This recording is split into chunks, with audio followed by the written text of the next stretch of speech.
guys. How are y'all? First things first, I want to comment very briefly on Mr. Cummings' passing. For those of you who know, I was in Congress for a couple years with Mr. Cummings and on the committee with him. Had a chance to work with him on a day-in, day-out basis, and he would be missed. He was a classy guy, and I enjoyed much working with him. And the condolences from my family and all of the White House group to his family today. He will be sorely missed. Now, getting on to the business at hand, I understand it's been a fairly slow news week, so I thought we'd introduce a couple of things. I did want to come out here with my Nationals hat on, but they told me that would violate some type of rule, so I couldn't do that. I was also going to wear my Montreal Expos hat, and then they said that would be foreign interference in the World Series, so we can't do that either. So we're going to talk about the G7. We talk about what we're going to do. We're going to announce today that we're going to do the 46th G7 Summit on June 10th through June 12th at the Trump National Doral facility in Miami, Florida. The focus of the event will be global growth and challenges to the global economy. Specifically, we're dealing with things like rejuvenating incentives for growth and prosperity, rolling back prosperity-killing regulations, ending trade barriers, and reopening energy markets. So taking a lot of what we have been doing here domestically with such success and trying to encourage the rest of the world to get on board.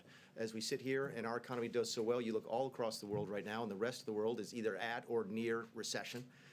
And we really do think that we have hit on a formula that works not only here, but that would work overseas. We're going to take the G7 as the opportunity to try and convince other nations that they can have the same successes by following the same model. Now, let's talk about the site selection process, because I know you folks will have some questions about that. How do we go about doing this? First of all, we use a lot of the same criteria that have been used by past administrations. There's a long list of the accommodations on site, the ballrooms, bilateral rooms, the number of rooms, the photo ops, the support hotels that are there, the proximity to cities and airports, helicopter landing zones, medical facilities, etc. So we use the same set of criteria that previous administrations have used. We started with a list of about a dozen just on paper.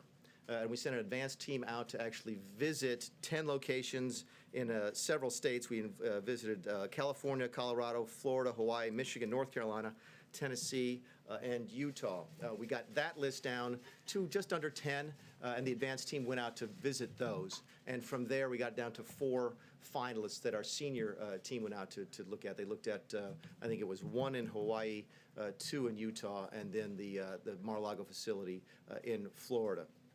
And it became apparent at the end of that process that Doral was by far and away the best physical facility for this meeting. In fact, I was talking to one of the advanced teams when they came back, and I said, what was it like? And he said, Mick, you're not going to believe this, but it's almost like they built this facility to host this type of event. If any of you have been there, you know that there's separate buildings with their own rooms separate and apart from each building, so that one country could have a building, another country could have another, you folks could have your building for the press, and obviously the common areas are going to be perfect for our needs down there. Again, anticipating your questions, how is this not an emoluments violation? How is the president going to profit from this? I think the president has pretty much made it very clear since he's got here that he doesn't profit from being here. He has no interest in profit from being here. It's one of the reasons that he's not taken a salary since he's been here, is given that salary to charity. Will not be profiting here. We had talked about the possibility of whether or not the president could actually do it at no cost. They understand there's difficulties with doing it that way. But we also have difficulties, obviously, if they charge market rates. So they're doing this at cost. As a result, it's actually going to be dramatically cheaper for us to do it at Doral compared to the other final sites that we had. So we're looking forward to that meeting. Again, June 10th through 12th of next year for the 46th G7. Now, my guess is, with that official part of the briefing finished, there's going to be some questions about a variety of things that are going on in the world. So if we can do something together, that would be great. Can we take the questions about the G7 first, go through those, and then we'll take a chance to maybe ask a couple questions about the other stuff before the end of the day. Eamon? Yeah, thank you.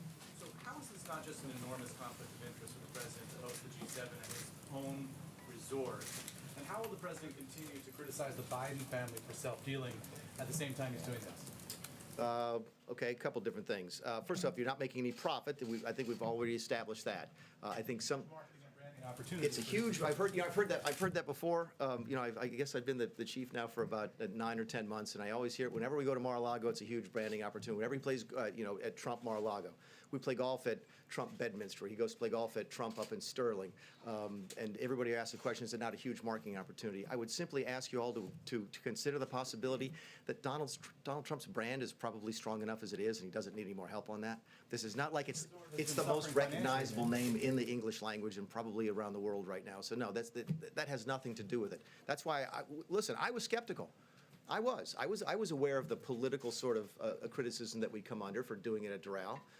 Which is why I was so surprised when the advance team called back and said that this was the perfect physical location to do this. So I get the criticisms, so does he. Face it, he'd be criticized regardless of what he chose to do. But no, there's no issue here on him profiting from this in any way, shape, or form. What's the difference between this and what we're talking about, the Bidens? Well, first of all, there's no profit here. Clearly, there's profit to the Bidens. And second of all, I think if there's one difference that you look at between the Trump family and the Biden family, Trump family made their money before they went into politics. That's a big difference. Yes, sir. You said it's going to be done at cost. Do you have any idea, cost estimate, how much money you're looking at? And also, will it remain a G7, or do you envision Russia going out? Yeah, I don't have the numbers in terms of the cost. I do know that it was, there was, one of the ones I saw was it was almost half as much here.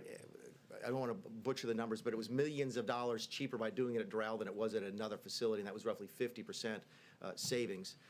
As to the G7, G8, look, that discussion is ongoing. The president has been very candid about that, about whether or not he wants to have Russia join the G7 again. They used to be members of that organization.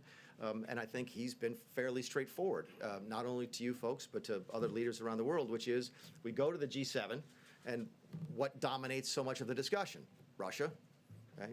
Russian energy, Russian military policy, the Russian economy, it dominates a lot of the discussion. Wouldn't it be better to have them inside and as part of those conversations? But I think that decision will be made later, and we'll continue to review it. Yes, ma'am. Thank you very much.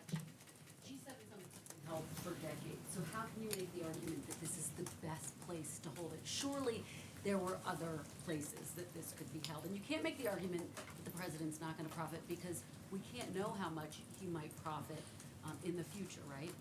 Yeah, to your first point, again, I think I added the profit one. Again, he's not making any money off of this, just like he's not making any money from working here. And if you think it's going to help his brand, that's great, but I would suggest that he probably doesn't need much help promoting his brand. So we'll put the profit one aside and deal with a perfect place. I mean, who was here for the last time was at Camp David? Was that the perfect place?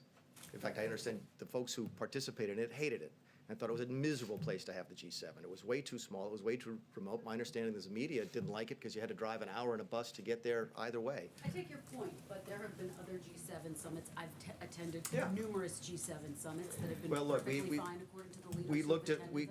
How can the White House really make the argument that this was the only place that the G7 summit could be? It's not the only place. It's the best place. Those are two different things, okay? But we had dates. There might be other good places without the There's president. plenty of other good places in this country to hold a large event. There's no question about it. Some of the limitations, we wanted it a specific time. We wanted it in early June, so that limits it a little bit. Then there's difficulties with going various places. Some places don't have the transportation that you need. I mean, there was one place, I won't say where it was, where we actually had to figure out if we were going to have oxygen tanks for the participants because of the altitude. So yeah, there's limitations at other places. We thought of the 12 places that we looked at, and you'd recognize the names of them if we told you what they were, that this was by far and away the best choice. Yes, ma'am. Very quickly, this is a business of optics. How is the president going to stand on a debate stage if, in fact, Vice President Biden wins the nomination and try to make an argument that he profited off of his vice presidency? He's going to do that extraordinarily well. Yes, ma'am. Yeah. So you were talking about how this is the best place, or one of the best places to have this. Okay, so is this going to be self-contained just at Doral? Are there other hotel rooms you think you'll have to get, or is there anywhere else that you'll have to? Yeah, one of the advantages, I understand that one of the advantages that the advance team came back with about Doral was the fact that it could be sequestered off from the rest of the city, and that nearly all or all of the operations could be on that one piece of property. I think the president said there's almost 900 acres there, so it's a huge facility, and we'll be able, with a lot of open space. I think there's 3 golf courses, so there's a lot of space available to us, and we do anticipate the entire thing being on that campus. Now, including hotels, like talking about additional hotel rooms. Do you think you'll have to get additional hotels involved in that? Yeah, I would, well, I would, again, I'm not sure about the, when we talk about the delegations, for example, when we went to, where were we, Biarritz, okay, I think we were at 2 or 3 different hotels around that city. That would not be the case here. The American delegation would stay on campus. The British delegation will stay on campus. The Germans will stay on campus. Whether, and you folks will be there, whether or not there'll be other folks who are using up hotel rooms in the Miami area, I can't speak to that. Local authorities. What local authorities have you been in contact with about this? Yeah, I haven't asked that question, but we do that as part of the advanced team. We'll do that with each of the groups that we work with, but I'm not familiar with those. Yes, ma'am. Yeah, a video shown last weekend at that resort, actually, a doctored video showed the president killing members of the news media and his political opponents. Why do you think he hasn't spoken directly about the sentiment behind that video? Have you asked him? I'm sure. I mean, you have guys asked. face it. Oh, but now, but we put out a statement. You had a chance to ask him that question yesterday, and you asked him something else, which is fine. But hold on a sec. Hold on a sec. Your question was why he hasn't asked it. We did as a White House. We listened. We didn't like that. I think we condemn that. That's not. He's the president. He has Would- a Twitter do you account with think- 65 we million didn't. followers. What has We the did not. president Did you said think about that we it, Mr. would? Mulvaney? I mean, that doesn't sound like a very strong Oh, condemnation. come on, John. I Come mean, on, that this was it was awful. I mean, I remember seeing the movie. No, that has no place here. I think we've condemned that. I don't know if he's seen it or not. I have. Will the Yes, sir. president come before the cameras and say the same, Mr. Appreciate it. Mulvaney? I Will the president come before the cameras and say I the same? understand that you're trying to put it in a place that you think is the best. Yeah. And maybe save the taxpayers some money, which is important for all of us. But sometimes you, because of the appearance of impropriety, Yeah. you don't make that call. Can you at least understand and acknowledge that just the appearance of impropriety makes this wince-inducing, and maybe this is something that you want to reconsider? How did that conversation go in the room? The president knows that. Listen, the president, we know the environment we live in. You all know the environment that we live in. And he knows exactly that he's going to get these questions and exactly get that reaction from a lot of people. And he's simply saying, okay, that's fine. I'm willing to take that. The same way he takes it when he goes to Trump Mar-a-Lago, the same place when he goes to play Trump Bedminster. He got over that a long time ago. We absolutely believe this is the best place to have it. We're going to have it there, and there's going to be folks who will never get over the fact that it's a Trump property. We get that, but we're still going to go there. Yes, ma'am. Thank you, Mr. Mulvaney. Aside from what your advanced team did to look for the perfect place, Yeah. what role did the president play in selecting Doral, including getting it on the initial list of 10 or 12 places in the first place? Yeah, I think that's a fair question. We sat around one night, we were back in the dining room, and I'm going over it with a couple of our advance team. We had the list, and he goes, what about Doral? And I was like, that's not the He's craziest one that idea. initially brought it up. It makes perfect sense. We're all familiar with it, so it's not like he said, oh, this is what Doral is, and I have to explain it. He said, no, what about Doral? I'm like, you know what? That's not the craziest idea we ever heard. We sat down and went, go look at it. Yes, sir. Thanks, Mick. I wanted to ask you about, as it relates to this decision that you've made, as the host country, couldn't the president simply, as the host country, invite President Putin to represent Russia at the G7? Yeah, I think we can, because I think as I understand how the G7 works, there'll be other leaders there anyway. For example, I met with Scott Morrison, the Prime Minister of Australia, at the G7, even though they're not there. I assume he came at the invite of President Macron, and we could do the same thing. But in terms of, I think the question I got originally was turning it from the G7 into the G8. Okay. My question was, could he simply invite President Putin to attend? I think he probably, yes. If the question is, can he physically do that? Yeah, I think he can. Not whether he can, of course he can, he's president. But would he consider doing that? Really, it's not come up. I think the conversation we've had about whether or not we turn it from the G7 to the G8, that could be an intermediate step. Yes, sir. You mentioned that the president is willing to take the criticism on this, but what about the country itself?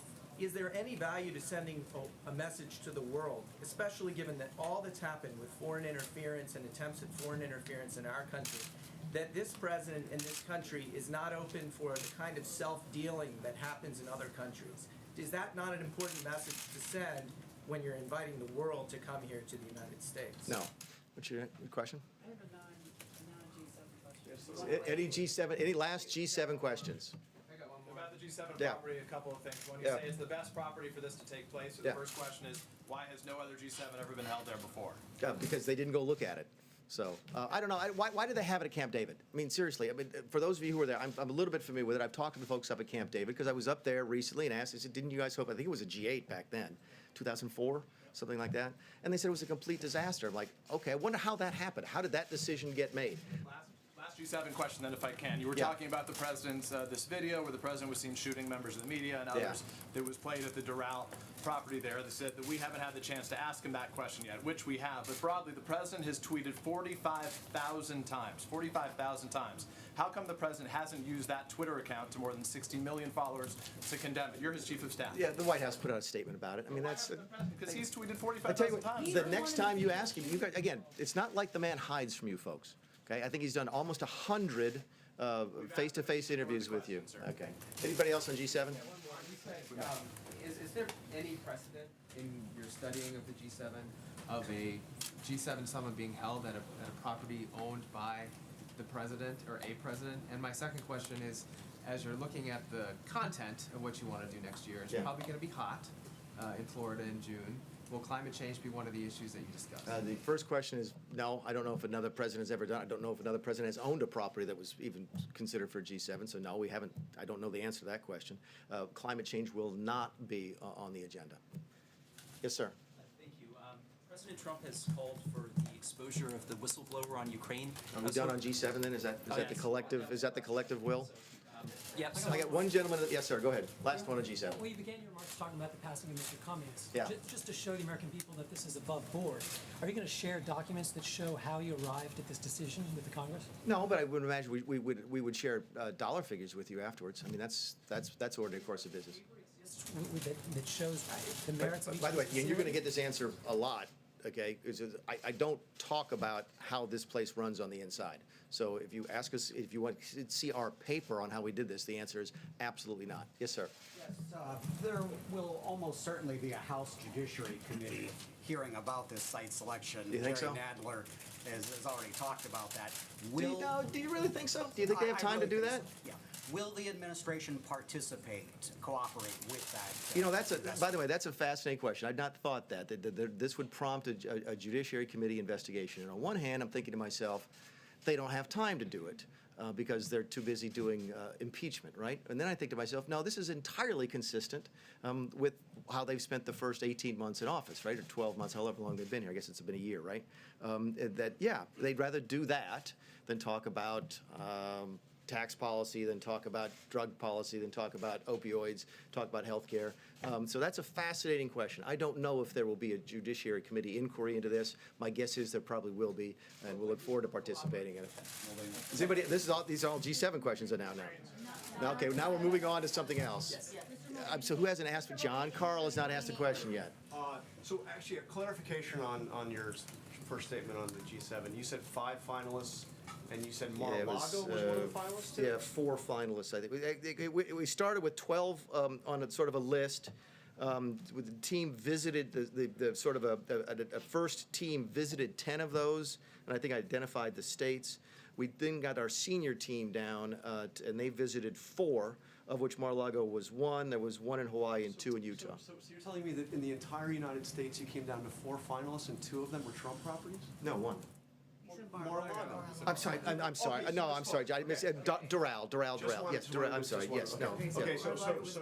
No, Mar-a-Lago was not involved. Mar-a-Lago was not close to being sufficient for the G7. I'm sorry. Thank you for clarifying. If I So- said Mar-a-Lago about where we visited and it was Doral, I apologize. Okay, the record is corrected. right. So, to the question of Ukraine.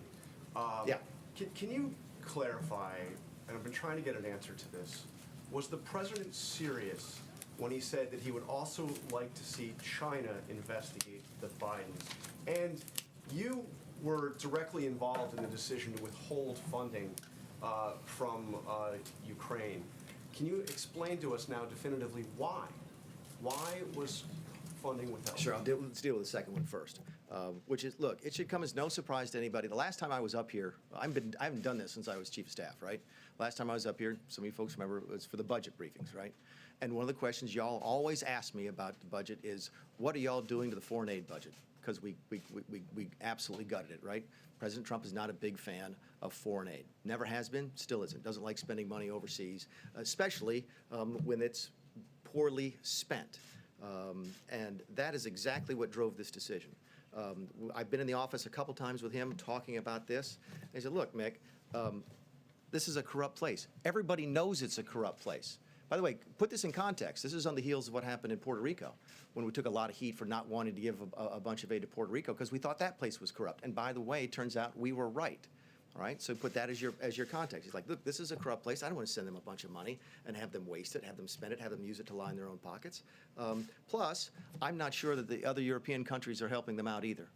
So we actually looked at that during that time before when we cut the money off before the money actually flowed, because the money flowed by the end of the fiscal year.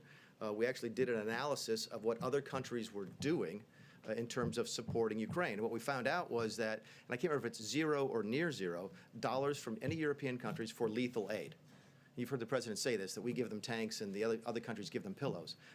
That's absolutely right, that as vocal as the Europeans are about supporting Ukraine, they are really, really stingy when it comes to lethal aid. And they weren't helping Ukraine, and that still to this day are not. And the president did not like that. So I know it was a long answer to your question, but I'm still going. So those were the driving factors. Did he also mention to me in the past the corruption related to the DNC server? Absolutely, no question about that. But that's it, and that's why we held up the money. Now, there was a report. So the demand for an investigation into the Democrats was part of the reason that he ordered to withhold funding to Ukraine. The look back to what happened in 2016 certainly was part of the thing that he was worried about in corruption with that nation. And that is absolutely appropriate. Withholding the funding. Yeah, which ultimately then flowed. By the way, there was a report that we were worried that the money wouldn't, if we didn't pay out the money, it would be illegal. Okay, it would be unlawful. That is one of those things that has that little shred of truth in it that makes it look a lot worse than it really is. We were concerned about over at OMB about an impoundment, and I know I just put half you folks to bed, but there's the Budget Control Act. Budget Control Impoundment Act of 1974 says that if Congress appropriates money, you have to spend it. Okay, at least that's how it's interpreted by some folks. And we knew that money either had to go out the door by the end of September, or we had to have a really, really good reason not to do it. And that was the legality of the issue. But to be clear, what you just described is a quid pro quo. It is funding will not flow unless the investigation into the Democratic server happened as well. We do that all the time with foreign policy. We were holding up money at the same time for what was it? The Northern Triangle countries. We were holding up aid at the Northern Triangle countries so that they would change their policies on immigration. By the way, and this speaks to an important. I'm sorry. This speaks to an important point because I heard this yesterday. And I can never remember the gentleman who testified. Was it McKinney, the guy? Is that his name? I don't know him. He testified yesterday. And if you believe the news reports, okay, because we've not seen any transcripts of this. The only transcript I've seen was Sondland's testimony this morning. If you read the news reports and you believe them, what did McKinney say yesterday? Well, McKinney said yesterday that he was really upset with the political influence in foreign policy. That was one of the reasons he was so upset about this. And I have news for everybody. Get over it. There's going to be political influence in foreign policy. I'm talking to Mr. Carl. That is going to happen. Elections have consequences, and foreign policy is going to change from the Obama administration to the Trump administration. And what you're seeing now, I believe, is a group of mostly career bureaucrats who are saying, you know what, I don't like President Trump's politics, so I'm going to participate in this witch hunt that they're undertaking on the Hill. Elections do have consequences, and they should, and your foreign policy is going to change. Obama did it in one way, we're doing it a different way, and there's no problem with that. Yes, sir. What about the Biden zone, Mr. Mulvaney? Did that come into consideration when that I'm money sorry, I was don't held know up? your name, but he's being very rude, so if you go ahead and ask your question. Just to clarify and just to follow up on that question, so when you're saying that politics is going to be involved, the question here is not just about political decisions about how you want to run the government. This is about investigating political opponents. Are you saying no, the DNC server that it's okay for the U.S. government to hold up aid and require a foreign government to investigate political opponents of the president? No, you're talking about looking forward to the next election. We're talking. The DNC is still involved in this next election. Is that not correct? So wait a second. So there's. Hold on a second. No, let me ask you. Investigate the DNC. So right? let's look at this. Is the DNC political? There's an ongoing investigation by our Department of Justice into the 2016 election. I can't remember the person's name. Durham. Okay, that's an ongoing investigation, right? So you're saying that the President of the United States, the chief law enforcement person, cannot ask somebody to cooperate with an ongoing public investigation into wrongdoing? That's just bizarre to me that you would think that you can't do that. And so you would say that it's fine to ask about the DNC, but not about Biden. So Biden is running for the Democratic nomination, right? That's Well, for 2020.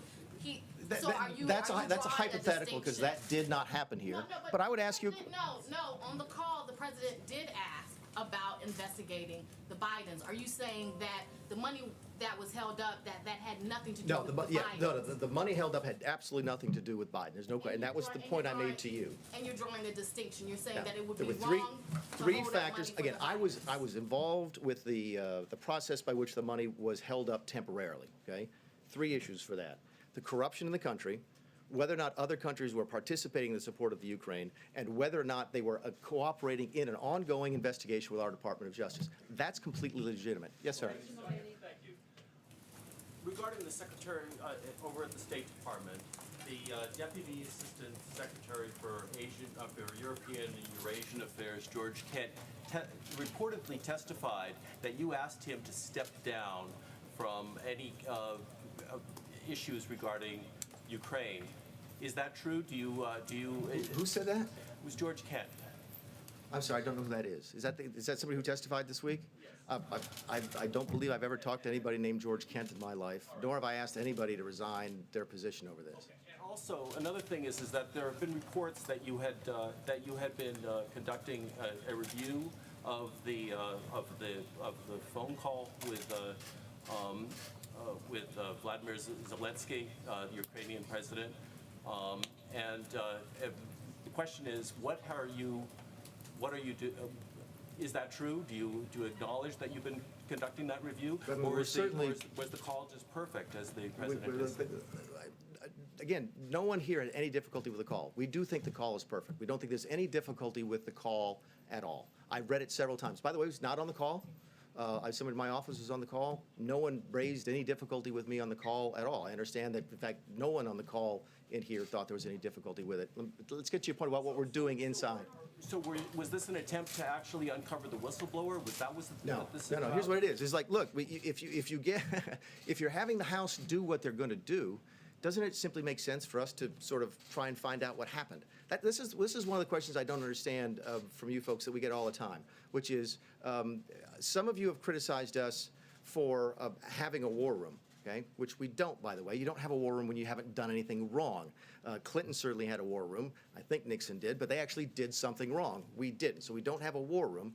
But at the same time, then when we say that, you say, well, you're not taking it seriously. Yeah, we are. I mean, we do. It's part of what we do. Look, when you work for the Trump administration, you're used to this kind of attention, right? We know how to do this, and we do this, and we're preparing for it. Yes, we're having lawyers look at it. Yes, we're having our PR people looking at it. If we weren't doing that, we would be committing malpractice. But I don't think there's anything extraordinary that we're doing. We've been dealing with oversight from the Democrats since they took office. In fact, it's all we've been dealing with the Democrats since they took office, because we certainly haven't been doing much legislating since they've been here. Yes, ma'am. I'm trying to get folks who haven't asked a question yet. Chief, in light of the depositions that we've heard, do you believe that Rudy Giuliani's role as an outside advisor to the president is problematic? No, that's the president's call. I mean, actually, Steve Scalise got to ask a similar question today on television. I thought his answer was great, which is, look, you may not like the fact. In fact, I think understand from reading his opening testimony that Gordon Sondland didn't like the fact that Giuliani was involved and said that in his testimony. Okay, that's great. You may not like the fact that Giuliani was involved. That's great. That's fine. It's not illegal. It's not impeachable. The president gets to use who he wants to use. The president wants to fire me today and hire somebody else, he can. From the actual, The president gets to set foreign policy, and he gets to choose who to do so. As long as it doesn't violate any law, okay, it doesn't violate any laws regarding confidential information or classified material, anything like that, the president gets to use who he wants to do. Yes. Yes. Did the president direct you or anyone else to work with Rudy Giuliani on Ukraine? Yeah, when was it? There was the May meeting, and I think this has been widely reported. In fact, I think Sondland mentioned it in his testimony, and I'm pretty sure that Rick Perry mentioned it in his interview yesterday with the Wall Street Journal, that in the May meeting in the Oval Office that I was in, I think Senator Johnson was there as well as Mr. Volker was there. The president asked Rick Perry to work with Mr. Giuliani. And did you think that was appropriate when you were asked as well? I wasn't asked. You were not asked. That was my question. Were you or anyone else asked? Yeah, and I think the answer to your So question you is were that, not that Just Rick the president told Rick Perry, who I think was sort of, he was, the issue, one of the reasons they were in there, obviously, talking about energy, that we were very interested in trying to get Ukraine as an energy partner. That's why Mr. Perry, Secretary Perry, was so heavily involved. And that's when the president said to Mr. Perry, yeah, go ahead and talk to Rudy. That was a shadow foreign policy. Mr. Mulvaney. Yes, you haven't asked a question yet. That was a Yes. shadow foreign policy. Well, hold it. Shadow foreign policy. Look, that's a term you're using. That's a pejorative. What is a shadow foreign policy? The president Operating asked. outside the normal channel. Who else is in the room? Rudy Giuliani. Who's in the room when the president's having this conversation? Okay, it's Gordon Sondland, our ambassador to the EU. Kurt Volker, who is our special designated envoy to the Ukraine. I sat next to Mike Pompeo yesterday at the meeting with the congressional leaders, and I said, "Look, I understand I coordinated a coup against you by putting Sondland and Volker in charge of Ukraine policy." And he leans back to me and goes, "They both work for me." There's not a shadow policy here. The president is entitled to have whoever he wants to work. I'm 100% comfortable with that. Yes, sir. Oh, I'm sorry. I did. Yes, I'm sorry. No Yes. problem. First, to follow on that question, can you describe the role that you played in pressuring Ukraine to investigate the Bidens? And secondly, None. can you walk us through the meeting that President Trump was dangling over Volodymyr Zelensky to happen right here at the White House? What were the preconditions of that meeting, and was investigating Burisma one of them? The first answer to your question is none. I didn't have any. What was your question? What did I do to Ukraine or something? Nothing. Did you do anything to pressure Ukraine to investigate the Bidens? No. So what's the second question? The second question is about the meeting That that was he supposed dangled? to happen Oh, that's here at the interesting. White House between the two presidents. Yeah, Can you walk us through the discussions for that meeting? No, What was on the table for a precondition, and was the investigation of Burisma ever brought up as a condition to meet with No. President Trump? No, not to me, and not to anybody I know of. I was never in a conversation that had the word Burisma in it.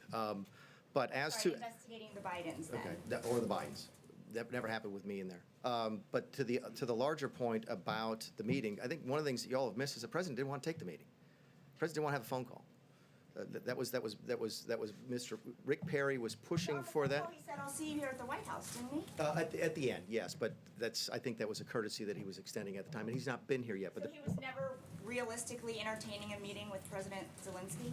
I mean, we get asked by foreign leaders all of the time to either come visit their country or to have them come visit here. And we try to be courteous and say yes, and some of them we're able to accommodate, and some of them we are not. But I do not remember, I'm going to ask her a question, that I don't remember a serious conversation about setting up an actual meeting. There were no dates discussed. There was not. I saw that as one of the typical pleasantries that we have, and I don't think it was dangling a meeting or anything like that. Yes, sir.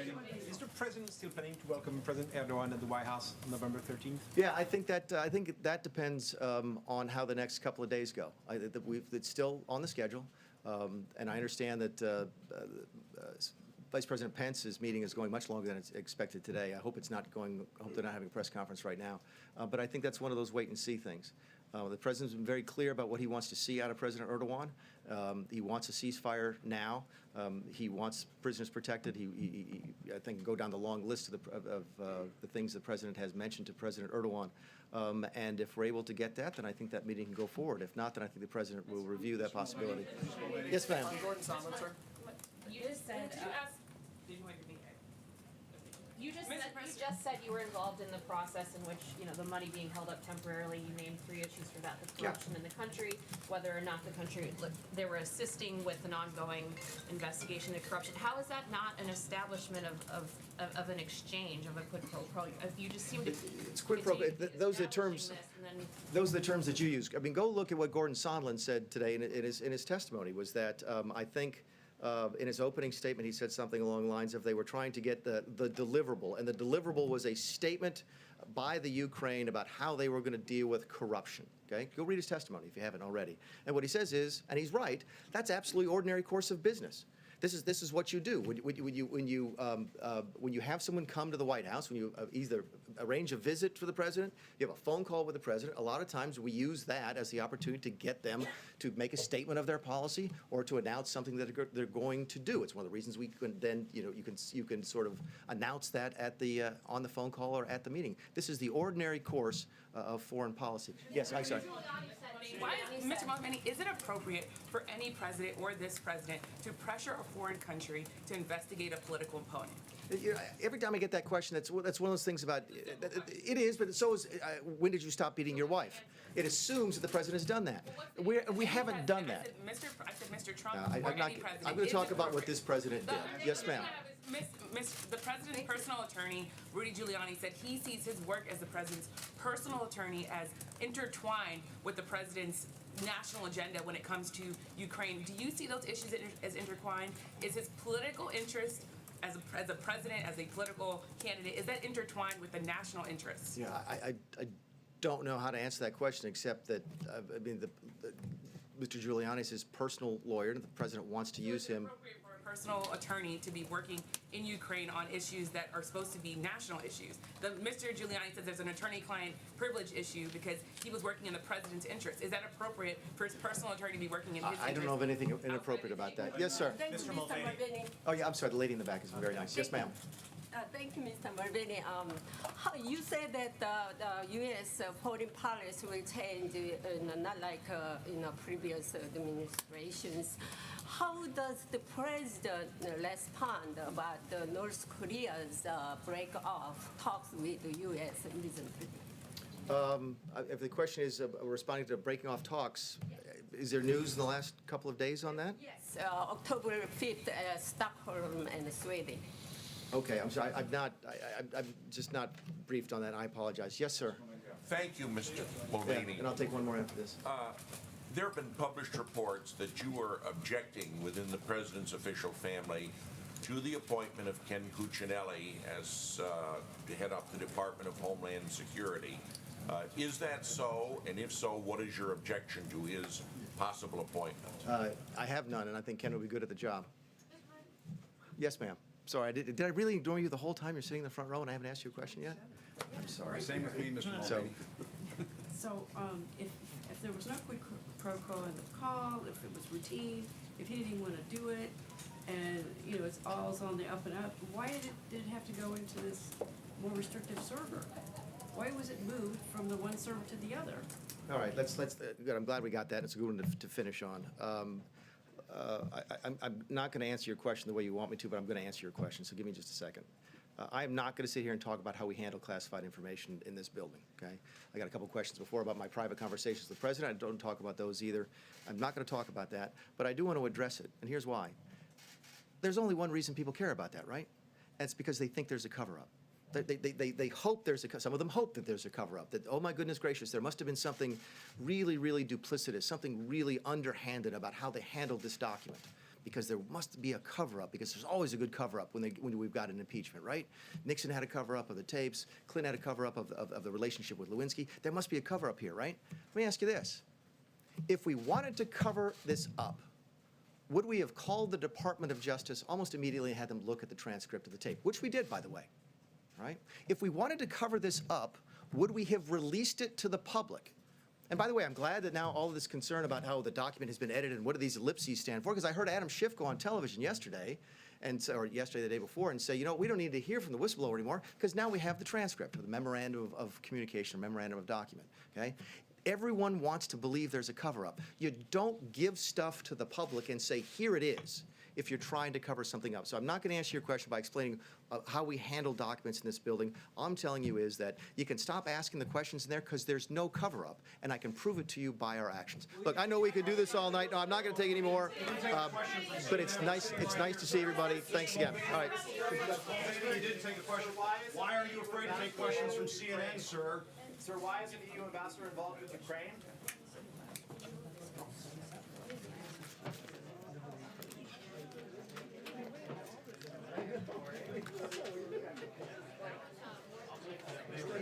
Instead he told you that, oh yeah,